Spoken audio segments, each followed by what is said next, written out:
Okay. So yeah, we'll go to advantages of decision trees. On the decision trees, constructing the tree diagram may show possible courses of action not previously considered. So because you are making different options, you are checking about different options. In the course of you thinking about different options, you might even think about options that you've never thought about. Oh, if this happens, oh, this could happen, B can happen, C can happen. In the course of thinking about B and C that could happen, you could also think about D, because you are making different options available for yourself. So because you are drawing a diagram, it allows you to even think further than what you can think of when you don't have a diagram. And then when you are illustrating, during the course of illustration, you might have further alternatives. Unlike when you don't have any diagram, you just want to take a decision. You are taking a decision casually. You might not have more information. But when you are writing out, when you are drawing a diagram to take decisions, you might have different alternatives. So it further expatiates on your alternatives. That's what they are trying to say there. 2, they involve placing numerical values on decisions. When you place numerical values on decisions, it means that you are comparing figures of the past to what is happening right now. So this might also improve the results you get. I mean, this can improve your outcome. So when you place figures on your alternatives, on your decision making, it might improve the outcome of the result. 3, the force management is to take account of the risk involved in decisions and help to separate important from unimportant risk. What they are saying is this: whenever decision tree has been drawn, it means you are thinking about the risk that is involved. So as a manager or as a decision maker, you would not want to try risks that are not important. You only want to think about those risks that even when you take them, you know they're going to yield a return. You won't take risks that is not going to yield return. You wouldn't think about it. The only thing you think about is the only thing you think about are those risks that when you take them, they are very important to the growth of the organization. Do you understand? The 4th one, they involve placing numerical values on decisions. Okay, we talked about that already. The force management to take account the risk involved in decision and help to separate important from unimportant risks. For example, outcomes with low probability are less likely to happen than those with higher probability. So why do we call them low probability? It means that they might not happen. The probability of them occurring is less, is minimal. So when you say 0.3 to 0.7, so the probability of it happening is 0.7. That means it's more than 50%. It will happen. So that means those ones, because you have placed a numerical value, you've placed a numerical value on the chances of it happening, you'll be able to know which one is important and which one is what unimportant. So you know if it is 0.7, then it's important. If it is 0.3, that means there's likelihood it's not going to happen. Do you understand? Yeah. Then we go to the problems now. I think you did the question, right? Yes. So what are the limitations of decision tree? The first one, the information gathered when using the technique is not exact. It is based on probability. This means information you get or you gather from making a decision tree are always numerical and their probability. So that means you are estimating. It's not certain. You are making an estimate. An estimate is not a confirmed figure. Do you get what I'm saying here? So one of the problems about decision tree is that the information that are gathered are not always exact because they are estimations, they are estimates. They will have to make an estimate of it. So an estimate is either less or more. It's not always exact. Do you understand what we're talking about there? Yes. 2, decisions are not always concerned with quantities and probabilities. Yes, we need numerical values or figures before we take decisions. But there are also other things that we need to think about, not only quantitative data. What about qualitative data? People's opinions are also important. That's when we talk about investment appraisal. Remember when we talk about investment appraisal, it's not only the quantity, it's not only the payback period, the quantity information we need. We need quality data too, like people's opinion, legal constraints, the legality of that decision. What does the government talk about this type of situation when you take it? What will happen in terms of the law of the society?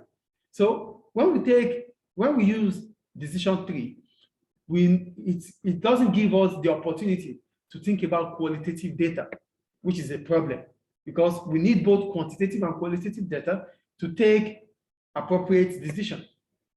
And what are qualitative data? Qualitative data are about people's opinion, facts, figure, or facts finding. Is it clear? Yeah. But remember, decision tree is about quantitative. It's about numerical figures, values. The third one, time lags often occur in decision making.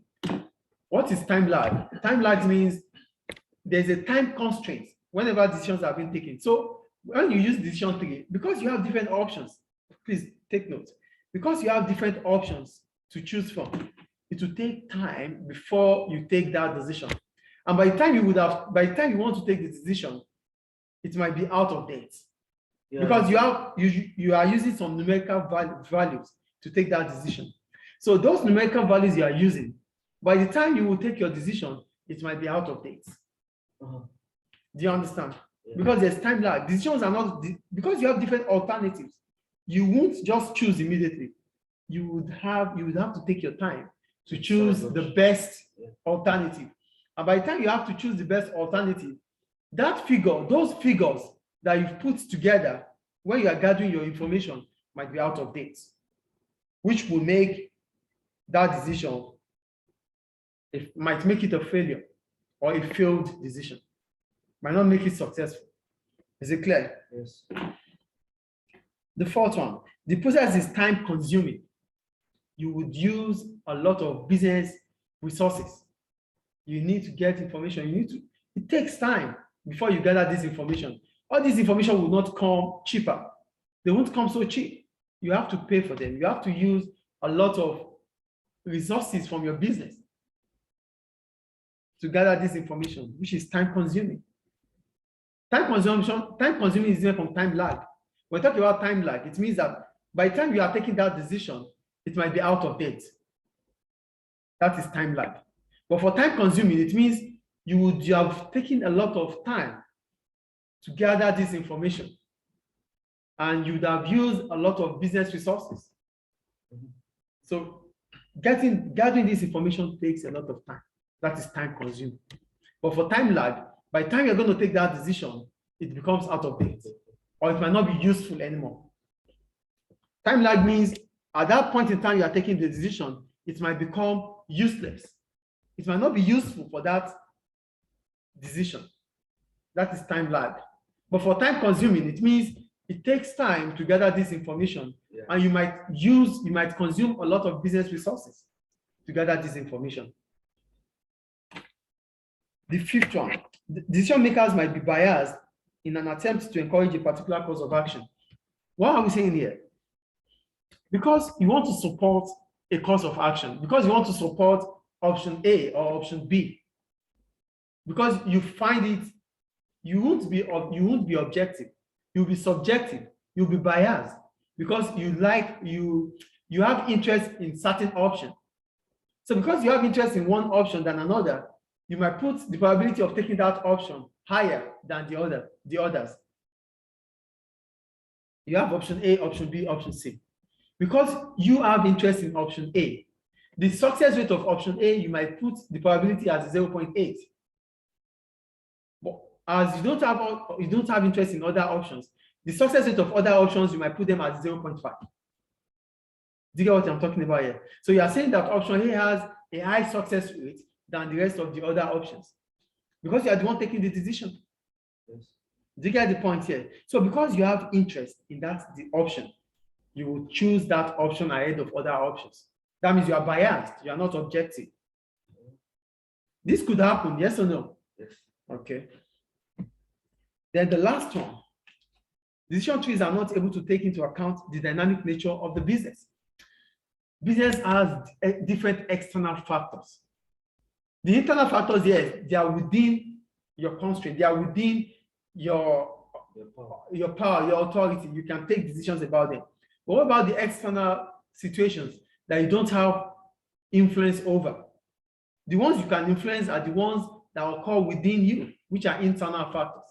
But the external factors, you don't have influence over them, like government decisions, government laws, new legislation, regulations. You can't have options about them. Decisions of your competitors, there's nothing you want to do about them. Your suppliers, you don't have influence over them.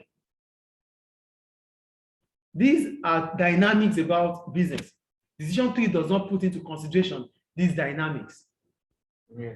Is it clear? Mm-hmm. So these are the problems or limitations of decision tree. The advantages are there. I told you the advantages already. One, when you take decisions are numerical based, which improves the outcome of the results. Two, in the course of constructing that diagram, it allows you to think more about different alternatives that you might have. Three, it helps you to separate important and unimportant risk from each other. So you know you are taking this risk because the outcome, the likelihood of it occurring, the success rate is higher. So if the success rate is not high, you might not take that decision. With the decision tree, you'll be able to know that. And four, I talked about, okay, it allows you to, or about when you're taking a decision, you would have chosen option B because you feel option B has the best outcome. Mm-hmm. That's about that. But what are the problems we face when we are using decision tree? Number one, it doesn't have qualitative data. When we talk about qualitative data, we're talking about people's opinions are not put into consideration. So for you to have a very solid outcome when you are taking a decision, you have to compare, you have to use both quantitative and qualitative data. Number two, decisions are always in quantitative data, which I already explained. Two, they are always in estimates, they are probability. So when decision tree gives a numerical figure or value, which is probability, it means these things, the estimate might increase or might decrease. It's an estimate. Is either you have an estimate of, let's say we have the probability of making 500, okay, yeah, the outcome will be $500. You are making an estimate of, the estimate might be 450, it might be 550. So that is what an estimate is. It doesn't give you the exact value that you would really want to get. Yeah.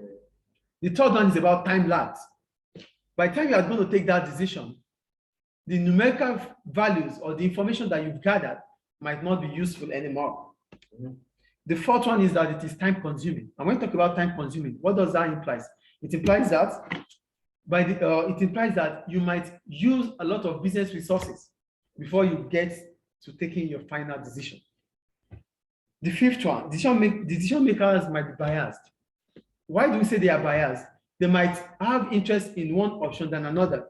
So because they have interest in one option, they might give that option a very high success rate when they are making the probability. Yeah.